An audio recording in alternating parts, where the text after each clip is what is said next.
I agree. It's more shame I study all day. I can teach outside.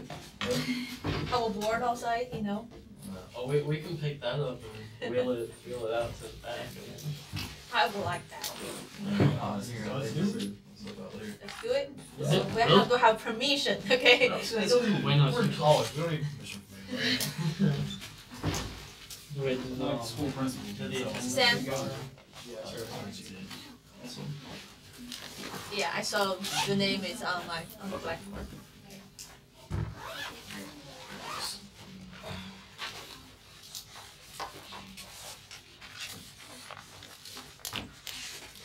Alright, so let's start it.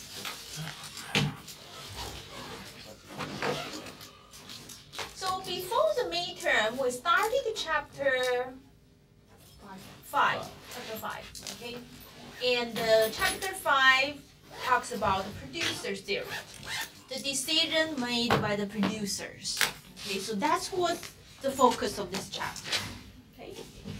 In that class, I mentioned the 3 decisions, 3 important decisions made by any business owner or producer.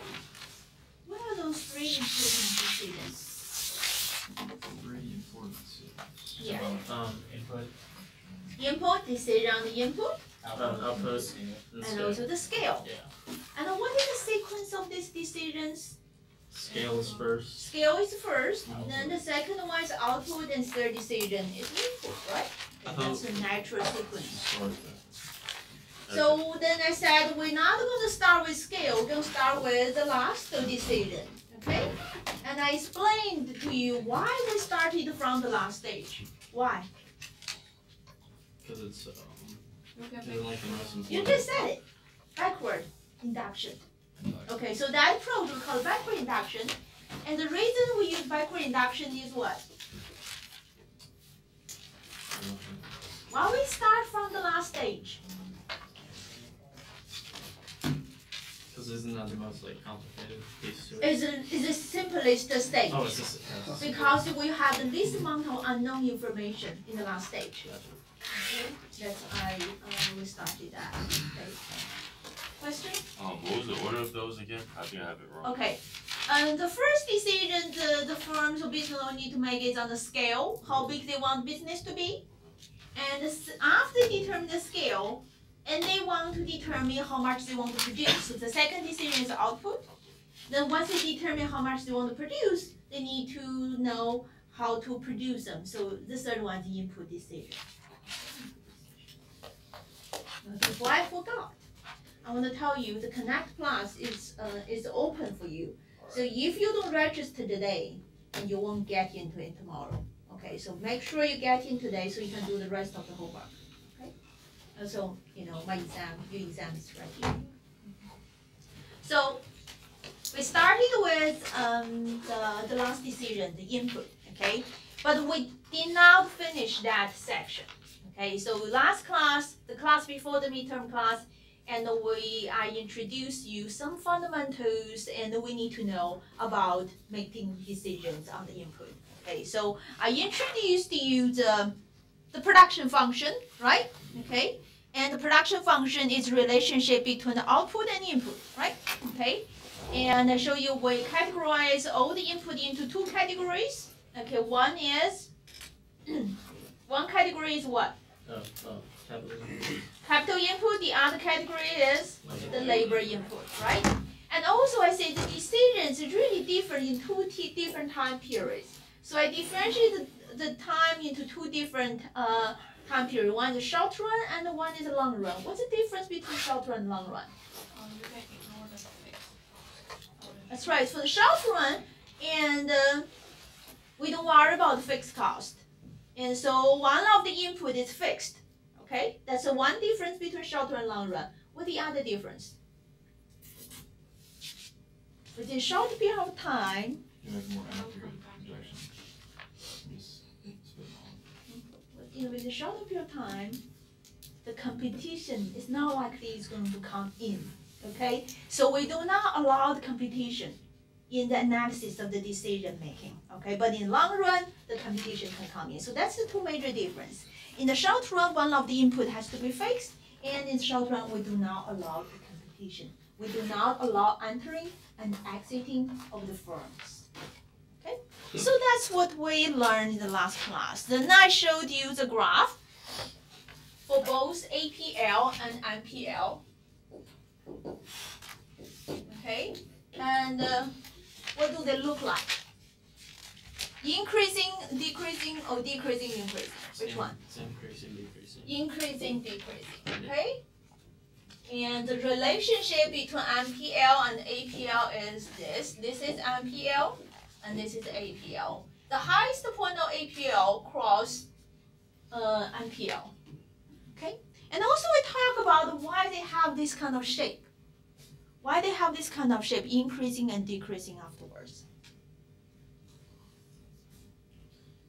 Diminishing returns. We talk about that. What is why?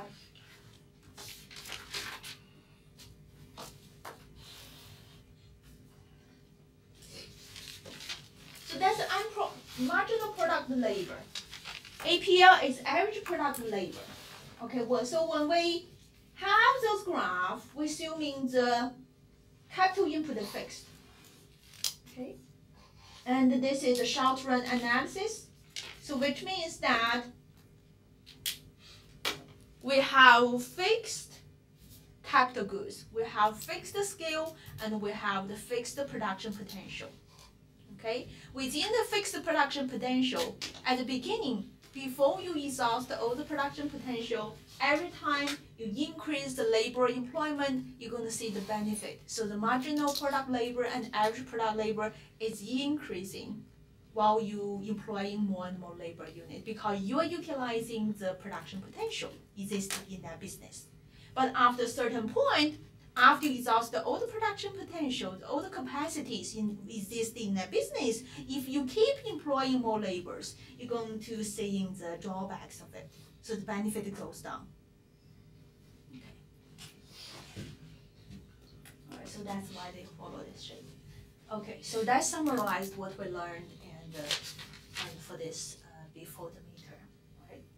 So today we're going to utilize those terms we have learned, those fundamental concepts. Then we're really going to talk about the decision on input. So today we're going to answer the question, how many workers a business owner should hire? And what would be the capital goods to employ? Okay, given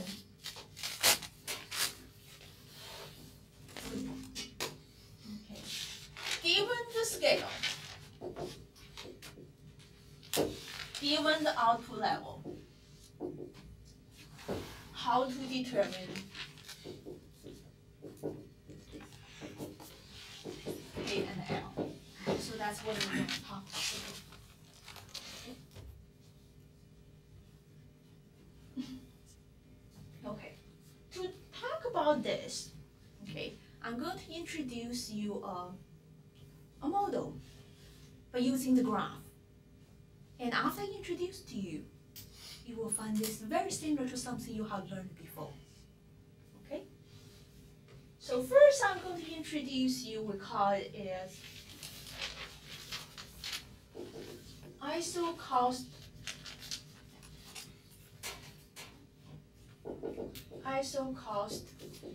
line. What is the ISO cost line?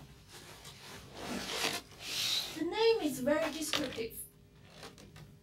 And the name tells us ISO cost, which means the total cost remain the same along the line. That's the meaning. ISO cost. The total cost remain the same along the line. Okay? How do we define the total cost?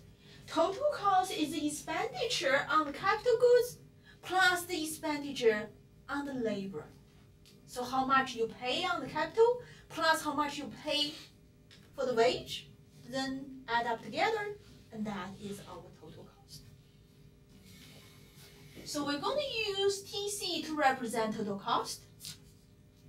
Okay. And And also I'm going to use PK here represent price of capital. I use PL to represent the price of labor input. Okay? And K here represent the number of capital inputs, and L represent the number of labor inputs. Okay? So now, can you construct the total cost for me using all those definitions? What will be the total cost? It's not too hard. PK multiply K plus PL multiply L, right? Okay, so this is total cost. What are we looking for?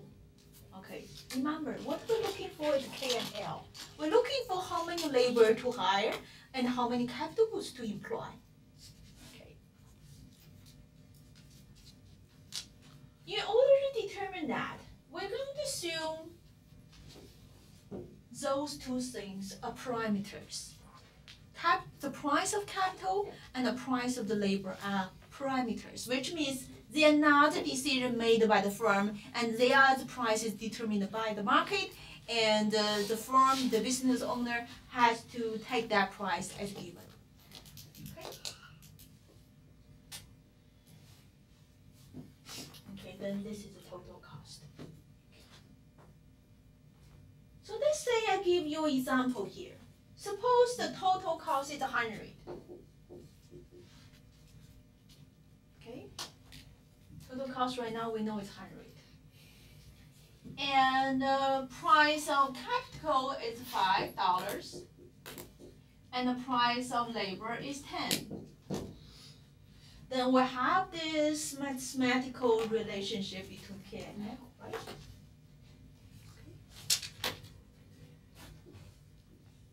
If I put a K here and L right here, and I want to draw something on this graph that represent this mathematical relationship, what is it going to look like? 20. Huh? He said it already, 20 and 10. Here would be 20. 20. Here would be 10.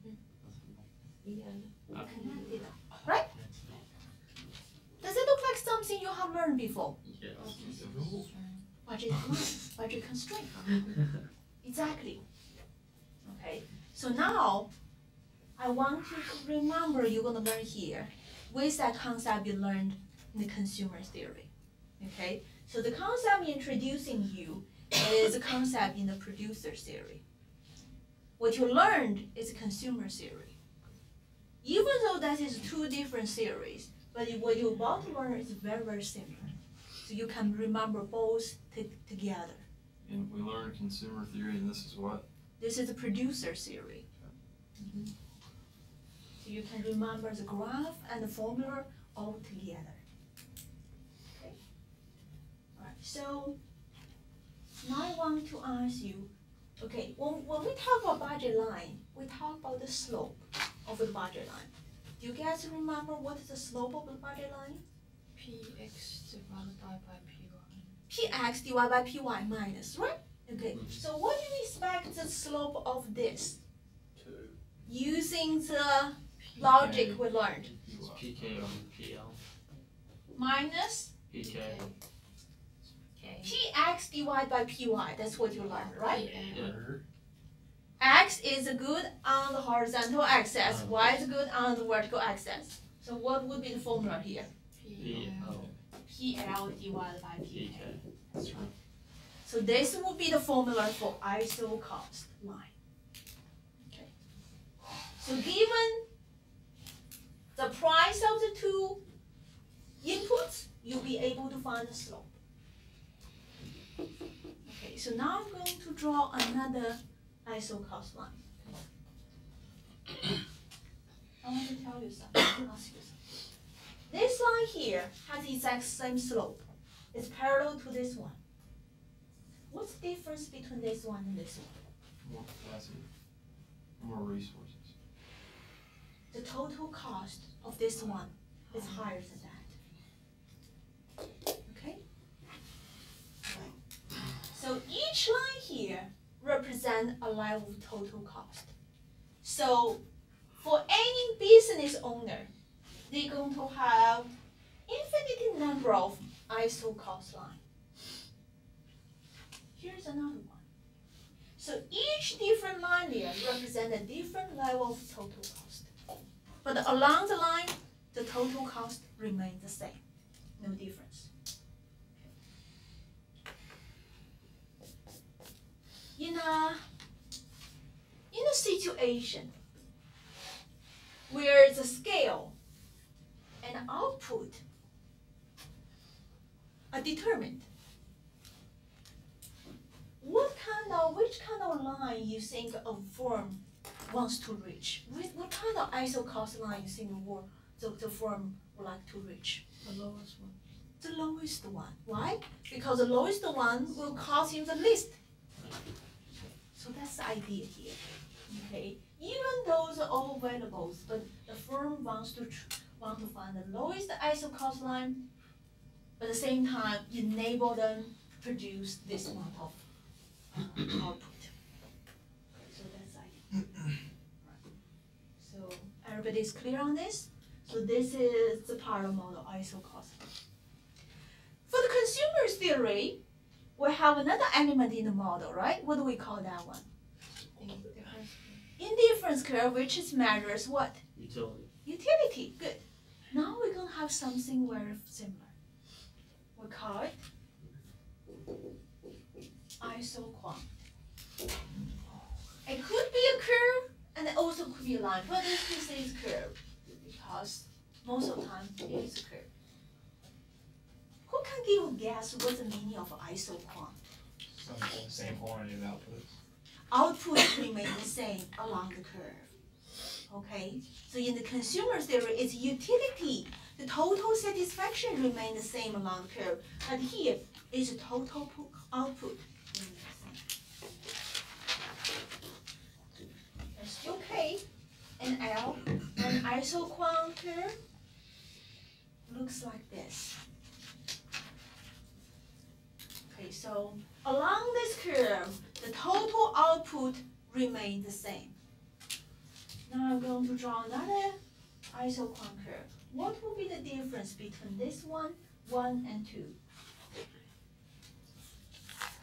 Higher total cost. Higher what? Output. This is isoquant. So which means the total output remains the same here. And the total output remains here among 2. Cost is different. Produce more. And 2, you produce more. The output level here is higher than the output level here. So is it basically like how efficient? Is that line like representing how efficient you are, or? No. This line represents all different ways. Let's say you want to make 20 pizzas per day at the restaurant, okay? And this curve here shows you all different ways of making this 10 pizzas. For example, you could have buying a machine. That machine do majority work. You just have one person working for you. Right. Or you could just hire somebody who is a housewife and just let housewives, make the pizza by hand, Right. without buying all these machines, right? Mhm. Or you could hire some, and a student or doing individually. Okay, so there's many ways to produce this 20 pizza. Right. So this curve here shows you all different ways to produce the same amount. Oh, I see. Okay. Okay? Okay. Now if you want to produce a 40 pizza, then to produce 40 pizza, you also have many different ways to produce that, right? Mhm. Then this curve too, shows the all different ways to produce 40 pizza. Got it. You got it? Thank you. So again, and if a firm has determined the output level, which is an assumption here, has determined output level, which means The isoquant curve is what? Is determined. Okay, so if they determine the 20 pizza, then this is shows the 20 quantity which is 20, which means you have to pick a point along this curve in order to produce 20 units. But which point to pick? Which point to pick? The one tangent. Then this information is not enough, right? Then we have to add this information into it. Then we will know which point to use. Alright, so let's get back to here. Since we talk about the slope of the isocos line, we need to know the slope of the isoquant curve for any point. Anybody remember the slope of the indifference curve? How do we define that? M 1 divided by mu2. Is she the only person remember that? No, it's MUX over MUY, right? Good, good, Yeah. good. I hope she's not the only one who remembers this for now, okay? MUX divided by MUY. Okay, it makes sense because we talk about consumer theory, so we really want to know is the marginal utility of buying one more unit of X divided by marginal utility of buying one more unit of Y. Okay, so now, what will be the formula here? Marginal what? Marginal what? Product of labor.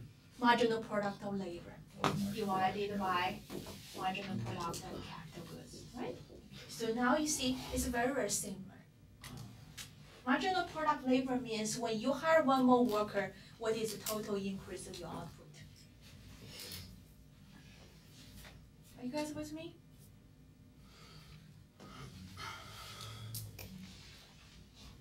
When you hire one more worker, say that one more time, please.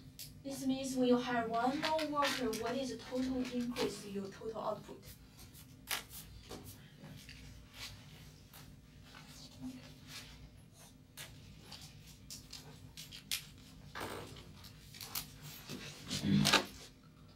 Alright, so now I have introduced you isocos line and isoquant curve. Now we're going to put them together. And we're going to answer this question. What is optimal capital and what is optimal labor input? Okay. So how do we answer this question? Okay. First, we have to start with output because this is determined. So once this determined, this is determined. So when we know the isoquant curve we're at, this is determined. So we know we're going to pick a point, but we don't know which point we're going to pick. But we're going to pick the point that give us what? The highest. Highest output at the lowest cost. Highest profit, which is the lowest cost. Right. Lowest cost. So knowing this, and we're going to draw some isocos line. Okay, we're going to draw some isocos line, and also we know if this is price of L and K are also given, then we know the slope of it isocos line. So okay, so we're going to draw one here. We're going to draw one here. And then we're going to draw one here. 1, 2, 3. Which isocos line's cost is lowest among 3? 2. Among the 3, which one is lowest? This one is lowest, right? But can you use this isocos line to produce this amount of Q? No, right? Okay. So which one are you going to use? The 2, right? So 2 is the lowest, but at the same time touches this isoquant curve, which means if you pick this is L star, K star. If you employ this much of labor and the capital goods, you'll be able to reach this isoquant line, which means you're able to produce this much, but at the same time, your total cost is the lowest. So this picture shows us how do we determine L star and K star. how do I mathematically formulate this point? How do we mathematically formulate this point?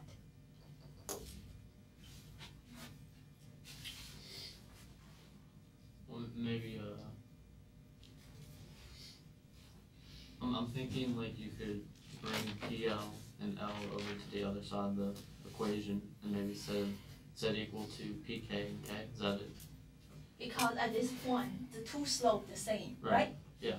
So to formulate this point, so what we have is this.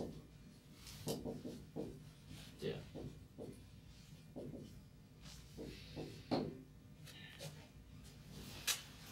So it's very similar to what we learned in consumer theory as well, right? Mhm. Okay. So there is this theory part. This shows us how do we determine the optimal input and optimal output by knowing the output level, by knowing the price of the input. Okay.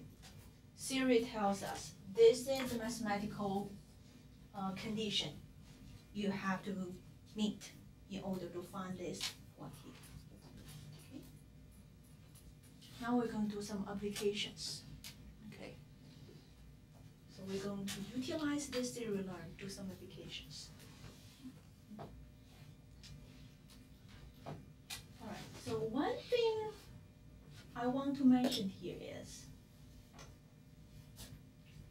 when I talk about the isoquant, I say it could be a curve and it could be a line. Okay? So here I draw a line, I draw a curve. But what if this isoquant is a line? How do we answer the question? Like what would be the equation? Or, Yeah, what if now isoquant is no longer a curve, it's a line? And what does it mean if isoquant is a line? You have to get it equal to or less than your first line. But everybody's knowing what I'm asking, right? Yeah. What if this is a line now? There's no slope, so one of the inputs doesn't matter, It does not matter? or it matters more than It won't matter. The input still matters. Because it's curve or line. What determines the curve line is by the production function. In the last class we talked about the production function.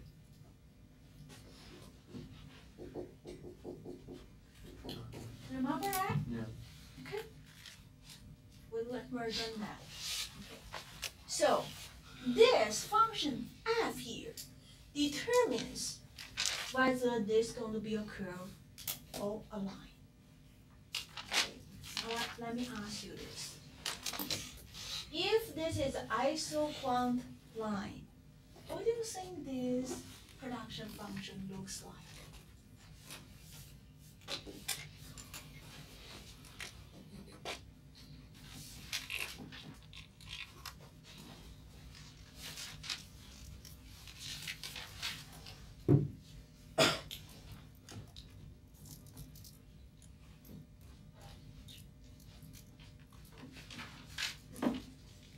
Guys, you know what I'm asking?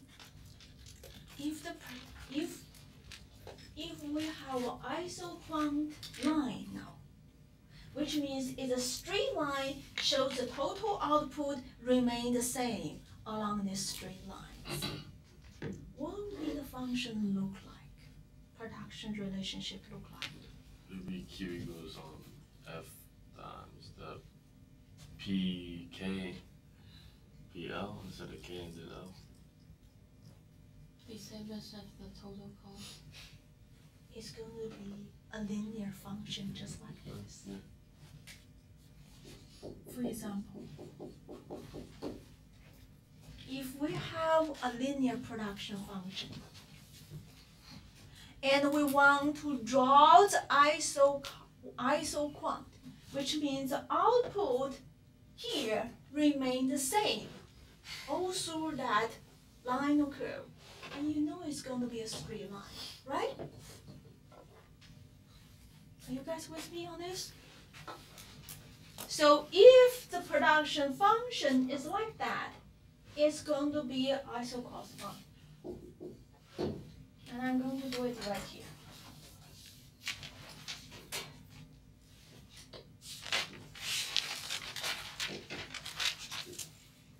Okay, so let's say you already determined produce 20 units. 20 units. Okay. You already determined to make 20 units. So what does isoquant line look like for this 20 units? Straight. What will be here? 5, 5 and 20. 5. What here? 20.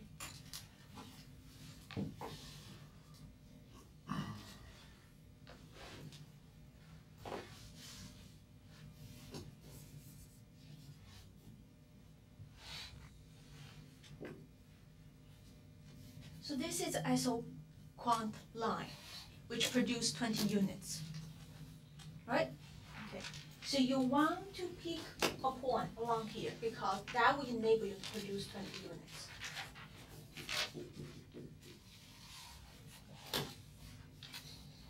Question? How's that different from isocos? It is very different because, well, let me give you the slope of this isocos, then you will know, okay? Let me give you the slope. You have any question here? Any question here?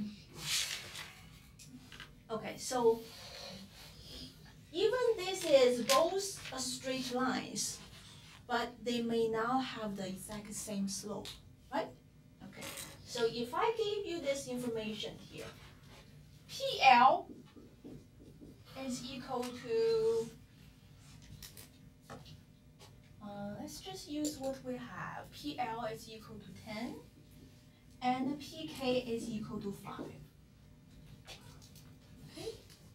Then what is the slope of PL divided by PK? 2.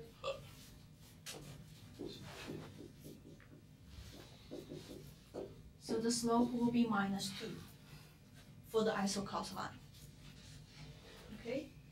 And the slope here is -1/4. So the slope is going to totally different, right? Mm-hmm. Okay. So knowing this, how we're going to find that equilibrium point? The 2 lines cross together. How we're going to draw it? How we're going to do it here? So you have determined this is isoquant line you want to touch, right? Then you're going to draw several isocos lines just like I did here and see which one touches it, right? Then also it's the lowest, give you the lowest total cost, right? Okay, so how do I do it here? Well,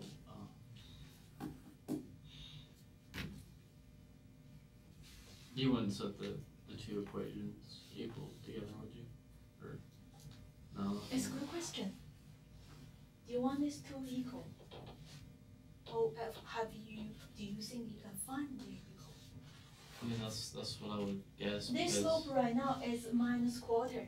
Yeah. This slope here is -2. They will never be the same. Oh.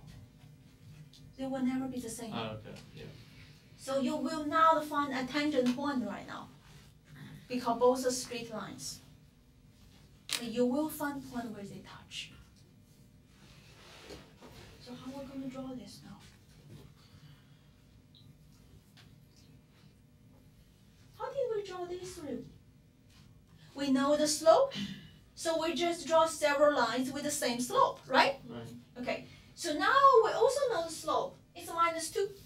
And this slope, you know, based on this value here, is going to be steeper than this, right? Yeah. So I'm going to draw one. This is a line. This is the one isocos line with slope is -2. Okay? I'm going to draw another one.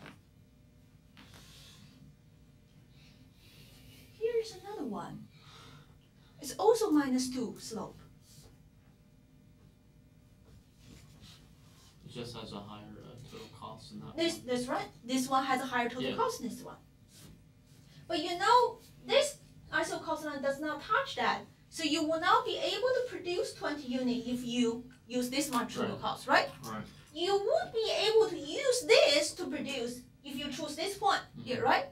But is it the best? Is it the lowest total cost? Hit it right. Yeah, 5. Very good. Sweet. So if you choose this much of total cost, you're able to produce 20 units, and also your total cost is the lowest. So this is the point you're gonna choose. What happened to this point? Which one? That point I marked dark. This one. You don't. No. You don't have any labor. Are you going to employ any labor? No. How much capital goods you going to employ? 5. Well, yeah. So you're just going to not hire anybody in the store, just let ATM machine do everything. Okay. Not ATM machine, the whatever the machine do it. Automatic scan. So that's the kind of answer for this question. Is Okay, that so- possible in a real life that no labor? It is possible. Some places it does not require much labor, require minimal. Okay, actually I think what the society is going to is this trend. Right now, how do you get? You can go to Redbox to get DVD Yeah. with a person helping you before you have to go to Blockbuster, right? There's always people helping you. But right now you don't need it. But you still have a labor to turn on the light for your doing this. Yes, stuff. that's right. That's right. Right now we still have some people to have to work there, but the less and less. So everybody understand how do we solve this problem? So this would be how much you're going to the K star and L star. So in this case, L star is 0, K star is 5 units. Now, I'm going to change the situation a little bit.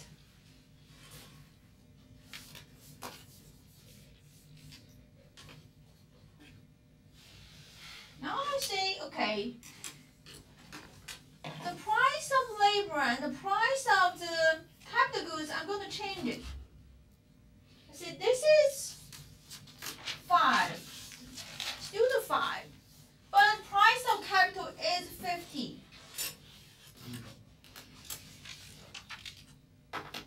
Now what's the slope of this? It's gonna be 10. Minus 0.1, right? Okay, now I change this slope. This is remain the same. I'm not changing this. But you know the ISO cost line, the slope is going to be different. So now how do you find the optimal labor and optimal capital goods? Work on this yourself. Your notebook. So that you can come up the answer yourself. You have questions, Robert? Go ahead. Can you come to? I have to show you. You showed it? You got it? No.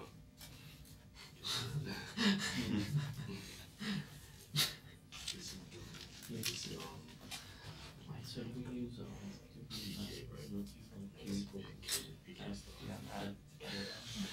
This is, You should go sure. you know this line is ISO cost.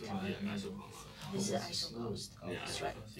And you will find this ISO cost line touches this, and also the lowest among the ISO cost line, right? Lowest one that can touch that. So which means Yeah, the point where they touch, this two line touch, is the point you're gonna make. So which means you're gonna write 5, you're gonna have 5 capital goods to 5, and you're not gonna hire any labor. Okay, so you just basically derive that from the ISO cost places. Yes, basically. Sorry, this one. ISO cost line. That's right. So I copy the ISO cost line right into here like that. Okay. Find the point that they meet, Mm-hmm. and also is the lowest one that meet this one. Okay. Thank you. You have a question? No, something else? Yeah. Let's talk about something else here, okay? Work on this.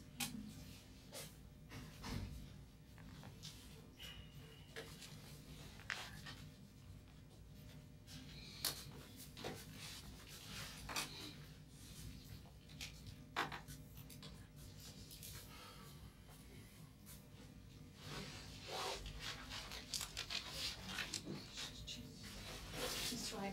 So the slope of the isocost is going to be really tall.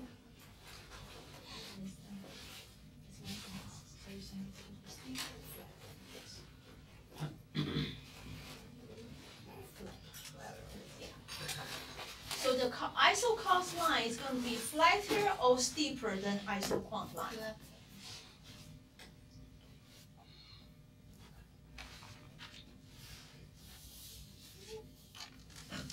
Nobody answered my question. Flatter. Flatter. Flatter.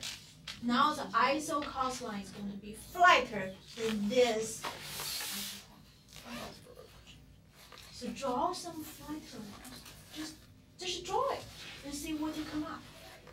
Put the lines on the ground, then it will give you idea. Yes, yes. You see, the Chase is doing it. Then you will find it.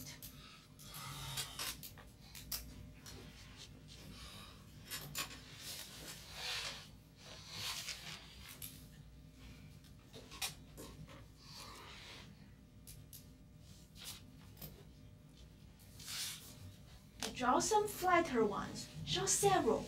And also these several ones touches this line. Then you're going to find the one that is lowest, right? And also touches that. I think eventually. Good. You see like You one. have that. Go The ahead. first one, Find you the could ones reach all. touches this. Okay. So you're going to draw some lines that is flatter than this. Then draw a couple of them. And what you go here is find the one that is touch some point out here, but also the lowest among all.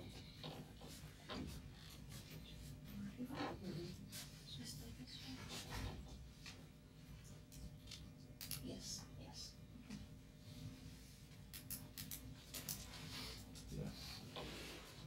Find it? Oh yeah. Is this the heart? And this the one you draw? It's still steeper.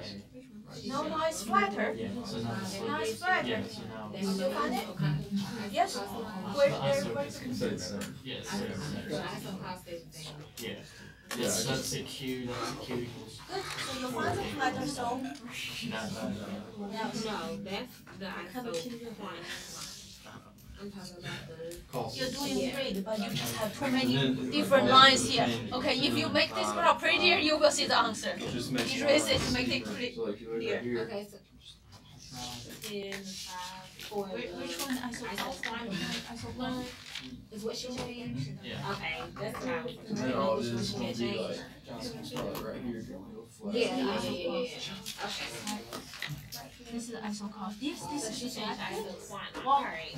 You're doing right, but you just need to make it is Make it bigger. make it make graph bigger, make it more dramatic so you can see it. Okay. Oh, this is beautiful. I've hit everything on legs, Hello.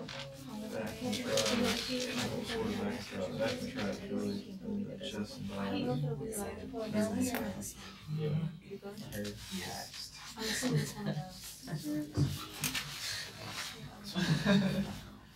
Flatter, flatter, flatter.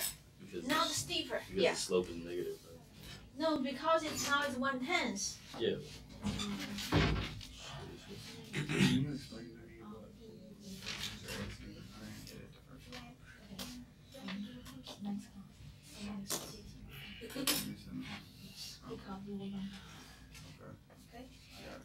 So what we're doing here is there's two lines. One is isoquant, one okay, you know what is isoquant?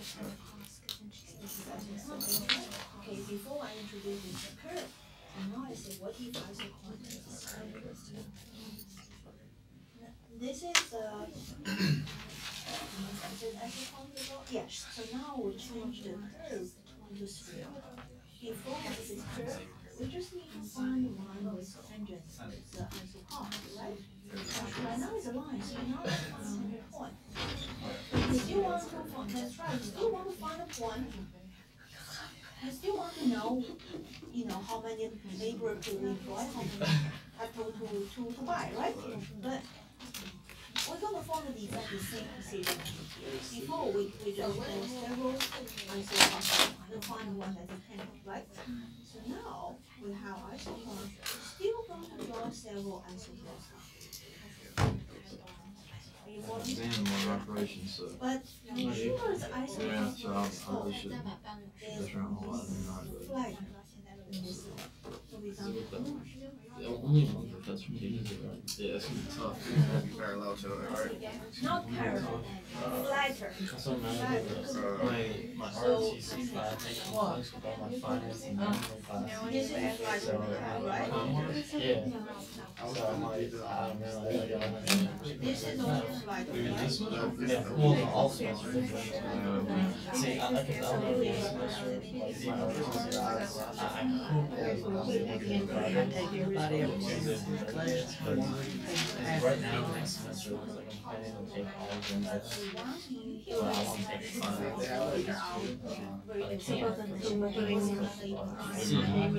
Yeah. Well, I don't know, it doesn't finalize it.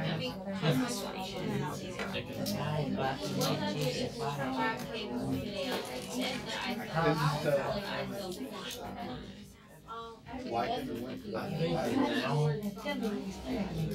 We made up of it. 550. It was an So it eight. went from down K's 5 and no. So she just didn't change that. She's not, I don't think she's involved in that. She's just worried about, the PO for Two, PL. you get an 82. Yeah, That's all she's giving you. But if she were to, that would be changed to 50. Alright? It changed. It's not the Yeah. PL changed to 5, the PK changed to 4. Yeah, see, whereas before, that K Exactly. was 55, Okay. L. Alright, so anybody, okay, you come here. No, I'm just. He's already up there. Yeah, I changed it in here. This I changed it in here, 550. Right, so that equation changed? Yeah. This we don't have to change, I can just change here to 50.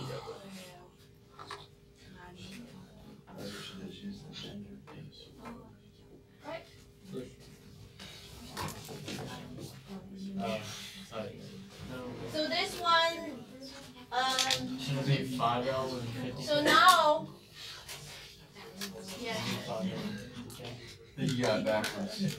I think your K should be 50 and I think your L Should be 5. or maybe you should change it down there. I think you meant to. No, okay, well, you guys getting me confused? I think you guys getting, no, you guys did not get me confused, no. Okay, this one does not change because this is our production function, right? Yeah. But this will change the ISO cost. They were saying the equation's wrong. It's 50K plus 5L. Right? Oh, yeah, that's right. You had to explain it better. 50K and 5L, yeah. That's what I was saying. Yeah. So you guys figure out this one? Yeah. Okay, how many of you figure out? Raise your hand. Oh, good. Majority of you figured out. Good. Okay. So this new ISO cost line is going to be flatter, right? So we're going to draw a few flatter ones. So this one, it's hard to find. This is a flatter, right? You can tell it's flatter. Now I'm going to draw another one. Right? This is a flatter. And also this touches this point, right? And then whatever is going to meet, this one is also flatter. Right? So we have 1, 2, 3. And we know one among the three is the lowest total cost, but this one does not touch that. Right. So we cannot produce. But these two, we're able to touch at this point. So you're able to utilize this total cost here, produce 20 units. that one because even this line here, you can also produce 20, but total cost will be higher, right? So, is everyone with me? Okay. So eventually, this is the point you want to pick because this is the point where the ISO cost means ISO quant. And this point, you're going to hire 20 workers. You're not going to have any machines. So people just doing the handwork, just do everything by hand. Yeah, that would be the labor-intensive technology.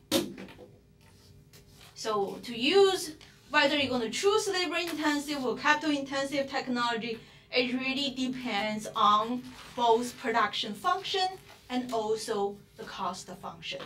Yeah, the slope of these two, total cost and production function, determine which technology is best for you.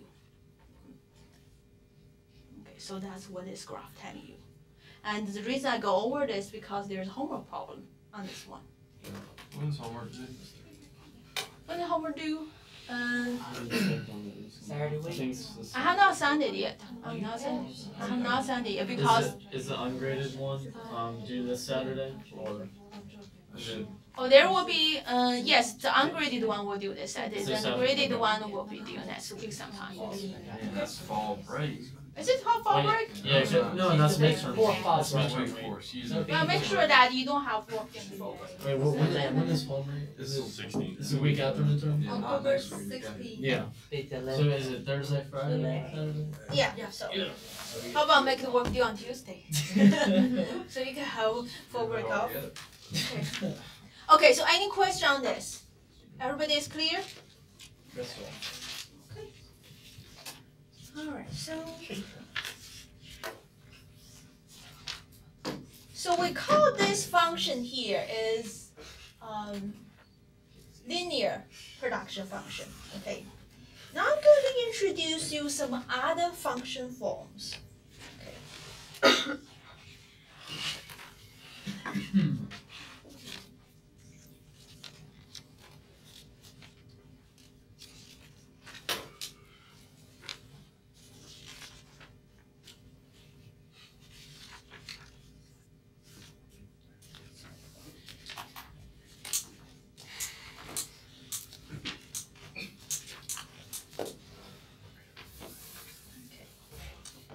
Two more function forms I'm going to introduce.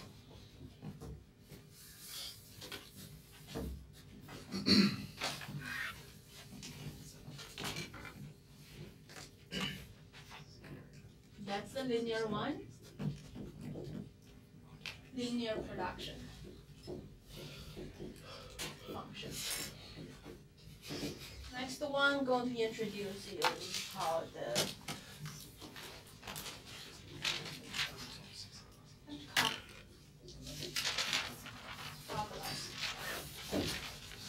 Douglas function form.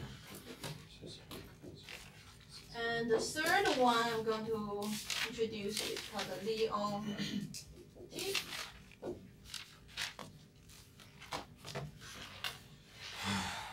function.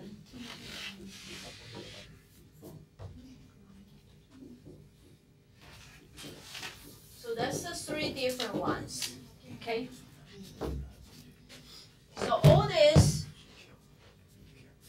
we talk about here is this function form. Okay, well, we already know what is linear one, and the Cobb-Douglas one is like this. Q is equal to K half power L half power.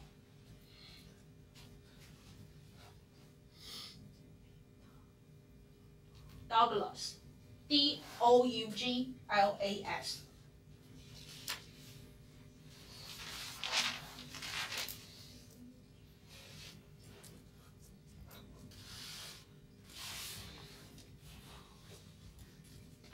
And the Leo-T function form is like this.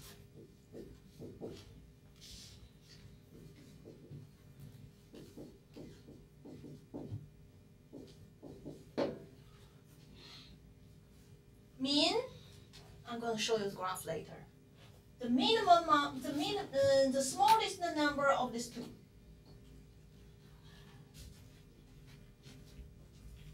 two actually different function forms.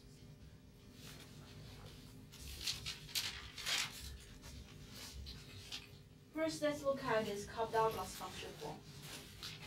If I'm going to draw the isoquant based on this function form, what do you think it's going to look like? You guess, just k half power multiply l half power.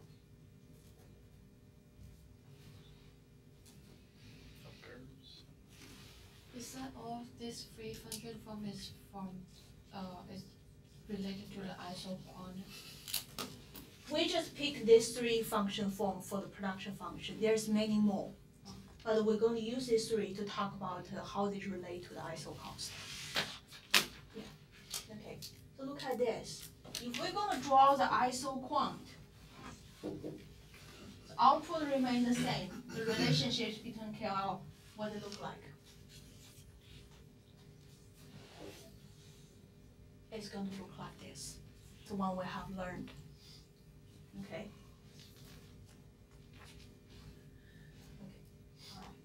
So let's work on this a little bit. So if this is a function form we have, and we know how do we use graph to find equilibrium, okay? Then what else do we need to know? Well, you're going to eventually have to calculate this K star and L star. And to calculate the K star and L star, we have to utilize this condition here. Okay. PLPK is easy. Usually they're given. Okay, we can find the number. But when there's a Cobb-Douglas function, this is no longer a slope. You can easily calculate. Okay. So I want to use this example to show you how do we find marginal product labor and marginal product capital using this function here. Okay?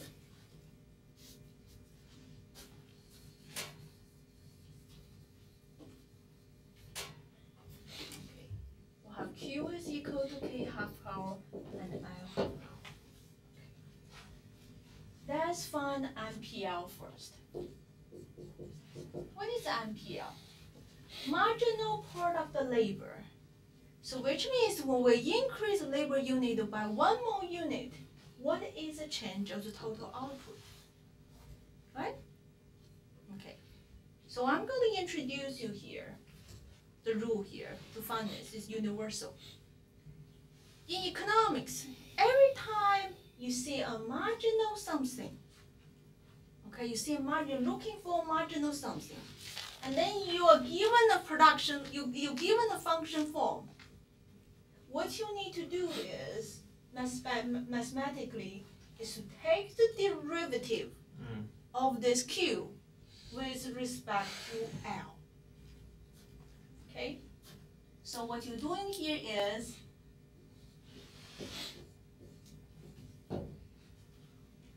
this is held up. This is the sign of partial derivative. Partial derivative. You may not remember what is a partial derivative. Partial derivative means that in a function you have more than one variables, you only take the derivative of one variable. Okay, that's a partial derivative. So marginal product labor is the derivative Q with respect to L. Okay, you need to pay attention because I'm pretty sure a lot of you have forgot how to do the derivative stuff. Okay. Okay. When you have two variables, you only take the derivative with respect to with one. What are you going to do with the other one? Remain the same. You're going to treat the other one like a constant number. Which is 1. Like a constant number. Like a 2 or 3. No. When you have 2 or 3 here, 2 multiply something, what are you going to do when you take derivative out? You just copy it down.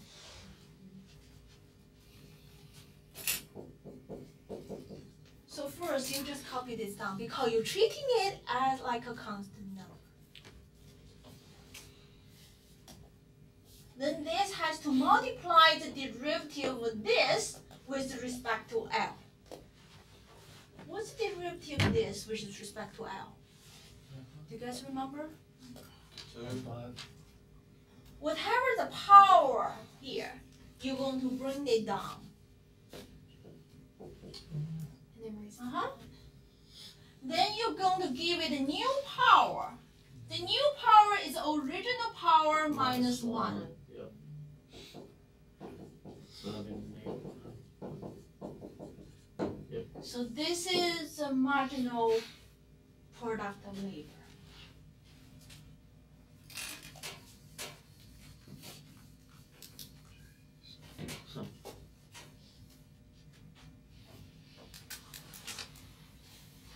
This is marginal product of labor. Let's do this practice. Marginal product of capital. So you're taking the derivative of the capital. So you're going to treat L half power as constant.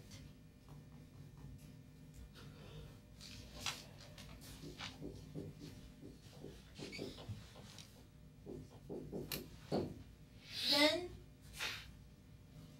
for the K, there is a power half. You bring that power down. And you give the new power, which is minus 1.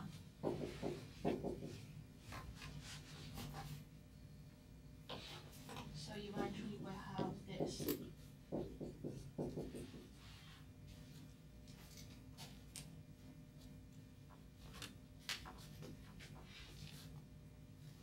This is derivative you have to know how to do.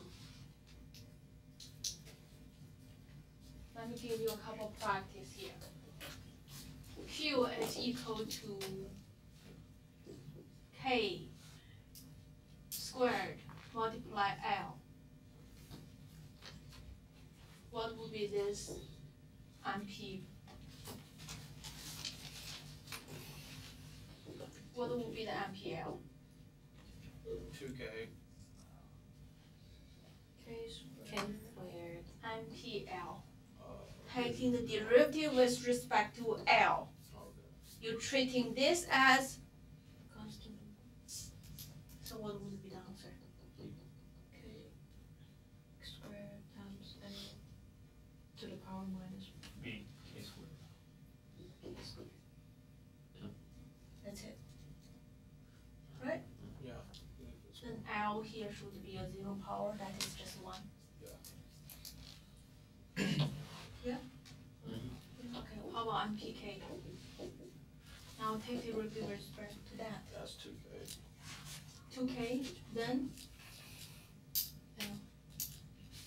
Multiply L.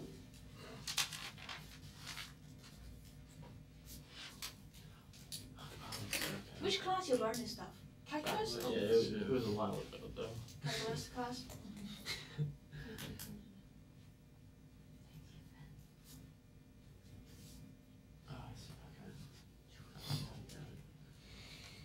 Do another practice. Q is equal to 2K plus L. Let's say we have a linear function form. What would be the MPL?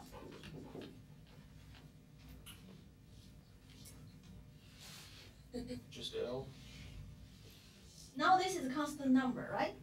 Taking the derivative of constant number with respect to variable, that is what? Yeah, we just 2K. 0. Yeah, let's do 2K. That's right. Yeah. So it's like you only have L, right? Right. So what is MPL? 2K. L. 2K. This will disappear Yeah. because we treat that a constant number. And you have L left. Take the derivative of L. 1.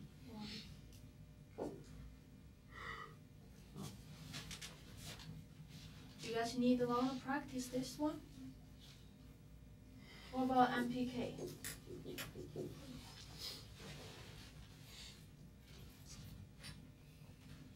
Two. What is MPK? Yeah, it would be 2. Would be what? 2. 2 Because this will go away, right? Yeah. Then it's just this. Okay, so now if I'm going to give you a formula, y is equal to a plus b multiply x and c power. Okay, and you take in the derivative y with respect to x, this will go away, right? This b you will copy down, c will copy down, x is c minus 1.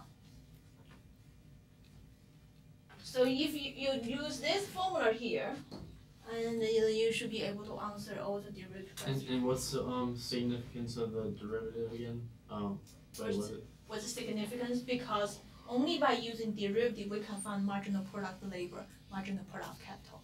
Okay. So marginal product labor and the marginal product capital is derived from the production function by using the derivatives. Okay. Okay. So if so once we find the derivative, do we plug anything in? That's right. Okay. That's what I'm going leading to. Yeah. Okay. So now let's look at your first. What? Wait, what down? Negative. Which one you want? No, it's fine.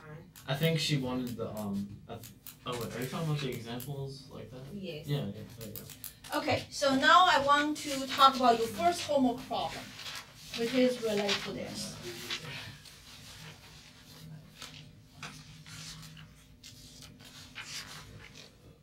Okay, and it's on page 200.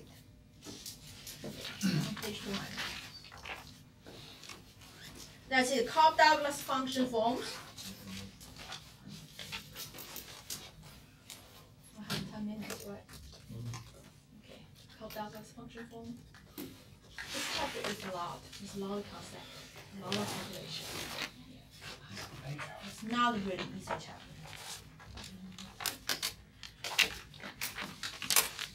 Okay, so you're given this Cobb-Douglas function form. Q is equal to k 3/4 power and L 1/4 power.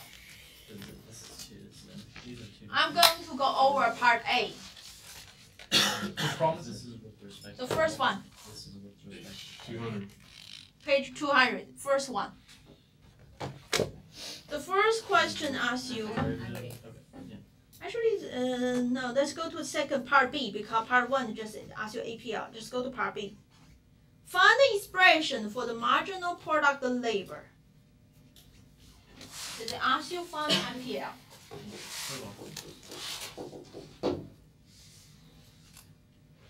Find that when the amount of capital is fixed at 81.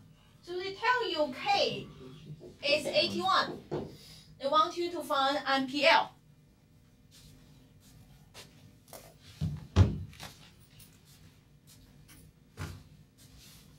Okay, so you have an example here. Let's work on this. How do we find what is MPL expression? With respect to L, it's gonna be What are you gonna do with this? K is 3/4 power. nothing. What are you gonna do with it? Couldn't you substitute it for where K there? Huh? Couldn't you substitute where K there? Can I substitute? Plug in the 81. Wait, plug in 81. You can do that. It's very smart. You can get rid of this fancy. Yeah, you can do that. Sweet. So if you plug 81 into here, because it's already fixed, so in a sense this is not a variable. But if we don't have this value, we take the derivative, we still consider that's fixed. Okay. But since right now it's already in there, you can plug into it. Okay. So if you go ahead and plug into that, what is the answer? Your calculator should tell you. You mean put the 81 in it? Yeah, put your 81 into this. 20%. I want to see whether everybody is able to use a calculator to come up with answers or not. 27. You got it? Using calculator? Good. So this is 27, so we can change this 27 L 1/4, right? Yep. Okay, so what would be the MPL? Now it's simpler. So that'd be 4L. So what are we going to do with 27? multiplied by 4, right? Or, 27 we're gonna copy down here, right? right, Then we're gonna multiply this by that's 0.75. quarter This here, 1/4. right? Then the L should have a new power. This new power should be what? 1/4 minus 1, which is negative 3/4. That's not bad, right? No. That's it? Okay. That is a part B.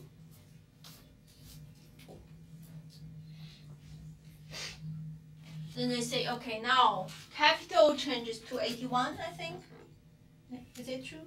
Let's see. Do we just do 81? Hold on, let me read. Then illustrate that margin product depends on number of labor hired by calculating margin product. Oh no. So then the question, the part B asks you, okay, giving this, when L is equal to 16, what is MPL? And when L is 81, what is MPL? That should not be hard. You just plug those numbers into it, right?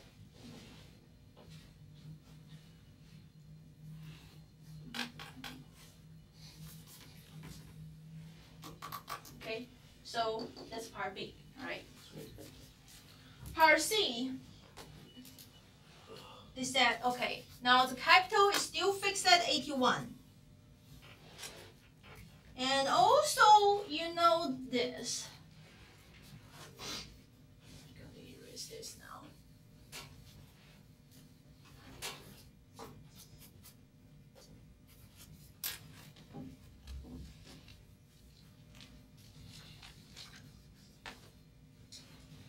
Okay, so you know this PL, price of the labor, is $50. Okay? And you do not know PK. And you also know the price of the good, which is $200.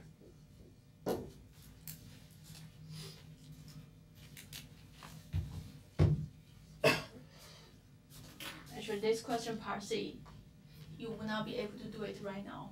It still needs another lecture from me in order to, because we have not incorporated this into the discussion yet.